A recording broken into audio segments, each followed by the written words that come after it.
Alrighty, hello guys, this is Marcy36, and today's video is going to be part 2 in my build through series on this kit here for Adamant StuG III group build. The Cyberhobby StuG III Ausf.G early something modified with the liquefied petroleum gas system. I'm not even going to try to pronounce that anymore, which is this here, the back.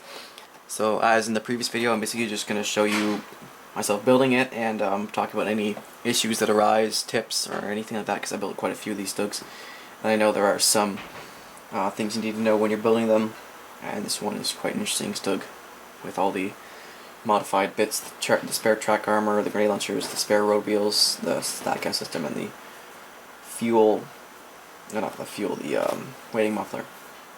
Yeah, so I'll just show you like tips, like how I sand off, how I clean up the tanks for the LPG gas system, because you know sanding round bits is kind of hard, so you don't end up with a flat section. How I fold the photo etch, how I glue it together, nothing really special there. I just, in case anybody's interested, I just use my hands and a pair of pliers. I don't have any fancy tools for that. And I'll also, if there's any mislabeled parts, stuff like that, I just talk about that a little bit. So mainly this video, it's going to be the engine deck, the tracks, and the fenders as well. So hope you guys enjoy the video, and next will be part 3, where I show you the superstructure and the internal detail where the fighting compartment is, and also the gun and stuff like that, just the upper section. And then I'm going to have a painting video and a weathering video as well in this whole series on this, so hope you guys are looking forward to all the videos, and hope you guys enjoy this one here. So first of all, for the upper hull, or the upper engine deck here, we have this, which is one piece, slide molded, no seams, just 3 mold points on the back here, which you don't even see because the rear of the superstructure goes right up against it. So this is very, very beautiful.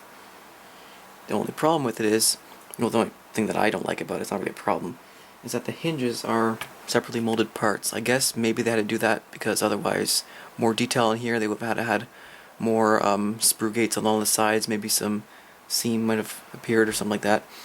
But the hinges for these little panels here that go on, as you can see, hinges would go there, and the same thing for all the way over here. Yeah, there's no hinges. They're separate parts. It's not really an issue. It's just something you got to do. Also, for these as well, you can see there's a hole there, because what happens is you have to put on these little panels here. You see there's 3 there, and then 2 on this side here. These ones have holes for the spare road wheels. Now these don't go straight on. Instead, underneath you have these. And you can take this and you cut it off the sprue, because you're going to put it on the kit, obviously.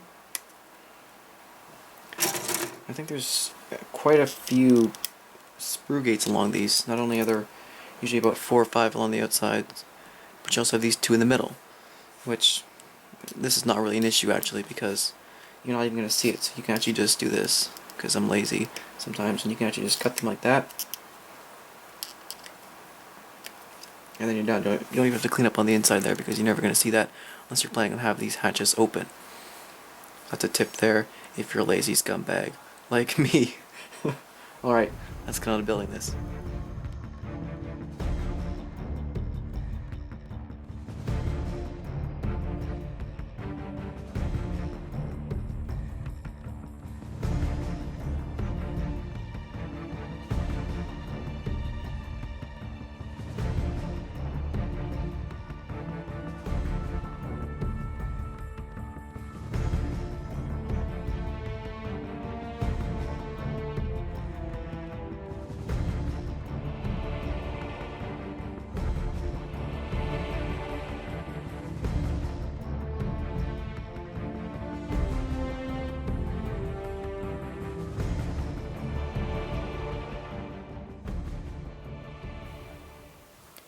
Now, during the construction of the upper engine deck here, there are a few errors in the instructions. First of all, when you put on part G30 right here, as you can see, it is oriented that way. Later on in the instructions they show it flipped around.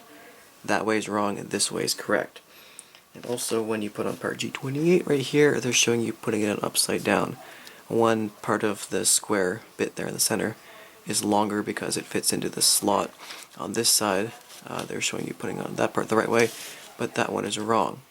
Also, when you do put them on, as you can see there, it doesn't exactly fit straight. It should fit straight, but it doesn't, so you end up with a little bit of an angle. There's nothing you can really do about it. And for a couple modifications, I first of all did actually put on the spare tire holder there. They tell you just to knot and just leave the holes in the part, because there are 3 holes in that plate there for it. I'm just going to put on an extra road wheel from another StuG that I have, an extra, because the 2 that you get in the kit, they usually go on, you know, like here and here. They're actually on the side of the superstructure on those little tire mounts you actually get, special to this kit. So I'm going to put that on. I'm going to put on the spare road wheel from another StuG. Also, for the exhaust thingy or whatever vent on this side, as you can see there's 2 holes in it, and that's for the attachment of this little part here, which I'm not sure what it's called, but I know what it is. And yeah, I'm gonna fill these 2 holes right there, and instead of putting it on the side, I'm actually gonna put it on the rear plate there, kind of like this, as I've seen in a photograph. It just kind of, you can't see because the shadows, but it's just kind of like that. I don't know, I think it's more of a field modification or something like that. But I thought that I could do that because I'm making this StuG even more modified than it already is, just to make it a little extra cool.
Alright, so with that, we are done the entire engine deck, and actually put on the spare track packets on the side there, even though you're supposed to do it at the very end. I guess it's part of the whole, so I did it now. Only thing left to do is the stat gas system, which I'll show you how I do. Lots of photo etch and sanding of round bits on there. But yeah, as you can see here, all very nice. No flash at all in the kit. I did use a different part there, because that one usually has 3 holes in it.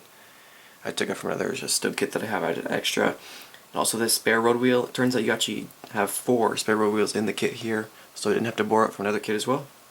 I put on some of these little pegs, I'm not sure what they're for, but sometimes you see them on, often there's most of them missing. Just thought that'd be interesting, and I chose to put it on just because I wanted some kind of balance with the big stat gas tanks on this side of the vehicle.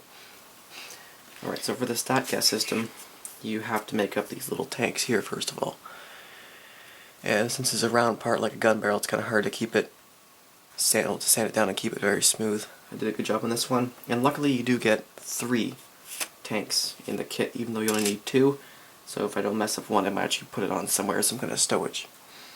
So let's move on to this one right here.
Alright, so the stat gas system. That piping was really annoying. I couldn't really film it either because I was just fiddling with it so much, but I have gotten it done. Like, it's lined up well and everything, but it was really fiddly. And also the little plastic bit there, B5, it's microscopic. I couldn't even sand it. Like, where I cut off the screw, I couldn't even sand it because I just couldn't hold on to it. But overall, it does look really good. All that photo etch is really thin, really detailed. That is really cool. And the piping is nice as well. I think it's probably made of nickel, as they do with their Scherzen usually. Alright, so that completes the upper hull there. Or the upper engine deck, sorry. Actually, it does complete the upper hull as well. So now we'll move on to the fenders. Alright, so first of all, here's one of the fenders in this kit, standard Panzer III fender, though it's just two variations depending on what factory it's made. This one here has, as you can see, a slight bend in it right there, and then you have a different type of brace on it. These are really nicely molded. They do have the tread pattern on both sides. You do add lots of photo etch brackets and things onto these as well, and there's plenty of locating tabs all the way along the sides of it, which you have to sand down carefully because you can see this end quite clearly if there's no Scherzen on the StuG, like this one. Now, first of all, one of the things is there's always these, I've already started this one a little bit, but there's always these photo etch parts you can see goes right there. I've never understood why they don't mold that on, because that basically goes right up against, when you have it together, right up against the, like that basically. And they could just mold that in plastic because it wedges up against it. They could have it curved down so it kind of fits up against it better and thicker. But, you know, it's dragon, so I don't know. Just always wondered about that. Also, the tow cables on these are really annoying. Just, well, not really annoying, but they're complicated. Well, actually, I think annoying is a pretty good word. Just trying to get them to sit in the little kind of brackety things and everything. But I'll show you how I do that. You just gotta have a plan and just go with it, and you have to cut the tow cable very carefully to the right length, otherwise it's not gonna fit on there quite right, and also just annoying to get them to stick down because it's those dragon thick, stiff metal tow cables. Alright, so let's get on to building the fenders.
Now in the instructions, they tell you to put these two parts here. You got this one, it goes in the front, and this little one here, it goes in the back. These are little brackets that kind of support where the fender attaches to the hull go on here, here. And in the instructions they tell you to glue them onto the fender and then put the fender on the hull. Now what I do is I put them on the hull and then glue the fenders down because I find that works better for me, and also that way they're lined up properly because they don't really have a locating mark on the bottom of the fender, but they do on the hull. And also you do have to trim off, as you can see on the top of this one there's a little bar there. You do have to trim off the top, as you can see, otherwise it hits the fender and it doesn't sit properly against this bracket here. Alright, so for the tow cable, you have one of these that comes on the Dragon card in the kit, which is enough for 2 lengths and a little bit more actually of the tow cable because there's one on each side of the vehicle. Then you also have 4 of these little parts here, which go on, there's 2 on either end. And what I do is I glue them both on, and then I basically cut this to the length that it says, and then I will basically glue it to each end and kind of thread it down through. I find that helps to hold it down better because these tow cables, these metal ones the Dragon gives you, are quite stiff. They don't really sit easily, so you have to kind of clamp them down and put lots of glue on it and everything to make it sit properly. As you can see, I would just unfold it and it springs out like that. But on the plus side, it's not bent when you unroll it like that. So, let's get on to putting this together.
Alright, so I have finished with these fenders. They're actually really nice, so there's a lot of photo etch on them, especially this version of the StuG. It's not Alcat, it's the other factory, I don't know exactly, I forget what it's called, I shouldn't because I'm a StuG fanatic, but these have photo etch on top of them, these fender brackets, these you don't. There's that one there, and there's the standard B there. I don't know, it's just a little more than usual, but not an issue at all. I'll do a little at the back too there. It sure looks good. And then of course the tow cables, they're a bit tricky, but you just basically do a section, glue it, clamp it, wait an hour, then do the next section, glue it, clamp it, wait an hour. It doesn't actually take that long. You can do other things while they're waiting for it to dry. So as you can see, I've done both ends. It looks good, and I'm happy with how the tow cables came out. Usually I end up with a little bit of an issue on them or something like that, but really good job this time. Alright, now what we have are these. These are the ends of the fenders. You have to kind of go, this is the back one, but at the very end, it kind of sticks off the back like that. And I have done some damage to them, as you usually do, because these get beat up, like I did at the end. If it will focus on it, it's not straight. I just bend it a bit by taking it with my hands and just flexing it a bit, not enough to break it, because you can actually just snap the part in half. Or if I want some more accurate damage, I will use something like these, my little clamps. I can actually bend it that way. If you use something like pliers, though, you'll end up with like teeth marks in it, which does not look good unless you're going to cover that with mud. Or a fillet or something. Same with these. I think this one I bent a little bit too. I haven't done much damage on this one because it's going to be a not very damaged vehicle, or used vehicle. Just a little bit of bending. And this one here as well, you can see. It's not that hard. You just have to be careful that you don't snap it. Alright, so with that, I'm not going to glue the fenders on now. I'm going to save it so it's easier to put on the matted tracks. But with that, we have finished this part 2 of the StuG build through series. And I was hoping to get the tracks in this one, but the video is already 20 minutes long now before I've even put in the construction of the fenders in the editing thing. So I'm going to have a whole separate video just on doing the matted tracks. Probably going to be a little shorter than my usual video, you know, not half an hour long, but still. I will do a video on that, then I'll put the fenders on, then I'll have the part 3, that would probably be a part 4 actually, where I do the superstructure, the outside, the inside, and also the gun. And then we'll be done. And then I can finally paint it. I have some cool ideas of how I'm going to do that. And also, you know, I've added a tarp there, just with some lead foil. Then I've also put the toe jack, just the jack, right up here actually. It fits nicely right in there. It's a little interesting. And I just left it, the clamps here for it, and the mount, empty. Yep, so enough of me rambling, as I always do. We are finished. And I hope you guys look forward to the next sections in this video. It's been a while, I went on vacation, but finally this video's out. So thanks for watching, guys. Hope this video helps you out if you're building a StuG. Definitely kits that I recommend from Dragon, and of course there's always a bit of issues with them, but that's why I'm making this series here, to clear up those issues and to show you guys basically how awesome these kits are. I do really recommend them, and I do love StuGs, so yeah. Alright, thanks for watching, guys, and goodbye.